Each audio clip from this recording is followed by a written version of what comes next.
centuries, such as other musical instruments, like we read in the Bible, the various instruments that may have been used at that time. But music has been, military commanders have known for centuries the power of music to inspire soldiers. So music was used to inspire soldiers going into battle and after battle. But music's also used for conveying commands. They can use music to convey commands on the battlefield and in camp.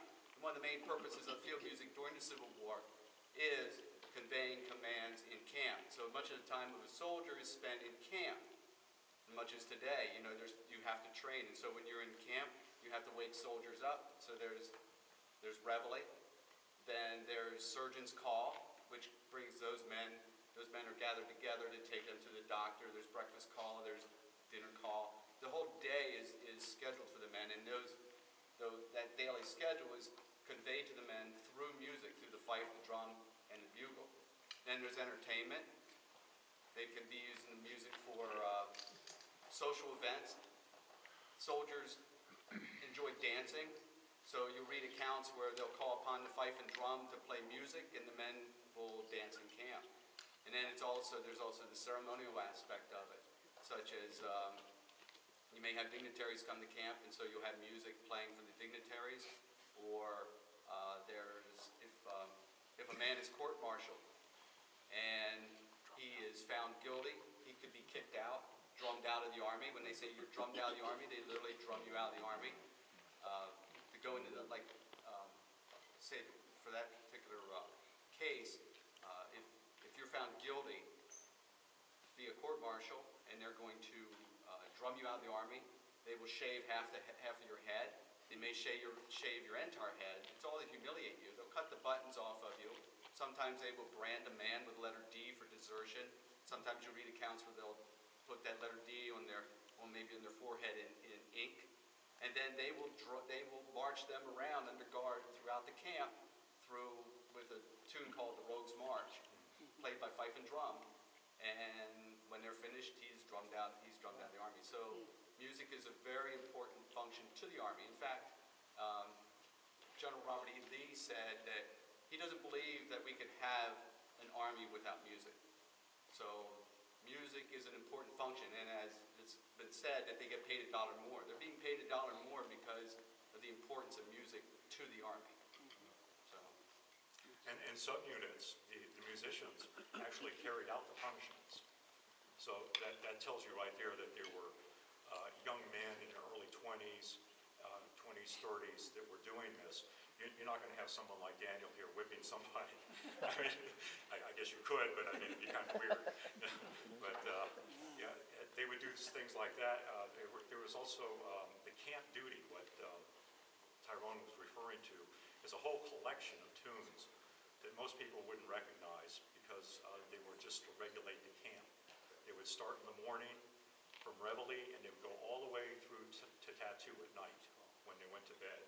So fife and drums were throughout the whole day. Most of the soldiers didn't have watches, so they used music to tell what was going on. They had a song for dinner, they had a song for supper, they had a song for breakfast, and they would hear these tunes, and then they know what time of day it was. We're just playing popular tunes for you now that they would use to march out to the battlefield, probably march them out there. Once the battle lines were formed, the musicians would fall back. A lot of times it would become stretcher bearers because there'd be all these wounded and dead instantly, so they had to take care of them. So they marched them out and they marched them back playing these songs that we're playing for you now.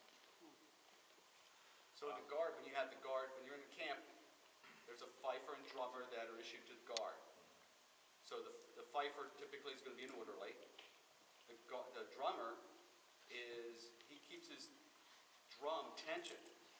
If they come under attack, they would play the long wall. Play the long wall.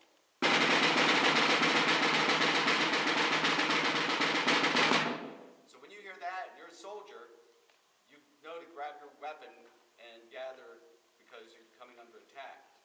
Now, if the camp schedule says that the commanding officer wants the camp awakened at 5 a.m. for reveille, the first thing that you're going to hear coming from the drummer and the guard is drummer's call.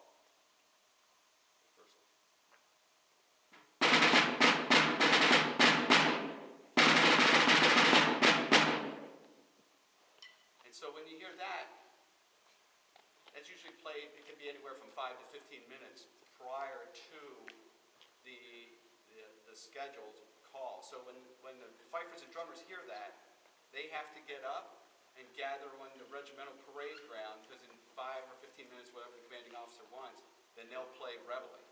And so that's, like we said earlier, like the camp schedule is they'll hear music throughout the day. And so some of these camp duty tunes go way, way back. We play one called Three Cheers, which is just like a flourish that they play in a number of places throughout the day. But that dates all the way back to the Crusades. They would use that as an announcement to start forming up the troops. Do you want to play Three Cheers? As long as he plays it. The thing with music is that there are various manuals that have been floated around by the time of the Civil War. They had published music. So I may know one version of Three Cheers. He may know a different version. So we're coming from different units. As you said, we're just coming together to practice. So the version that I play may be quite different from the version that he understands. So. Right, so we'll skip it. Three Cheers.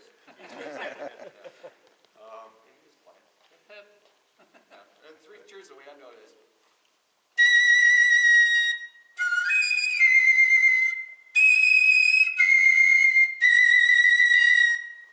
That's it.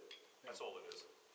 And that, like I said, that dates all the way to the Crusades, and they would use that as a kind of an opening or a tag in a number of places throughout the day. But back to the regular tunes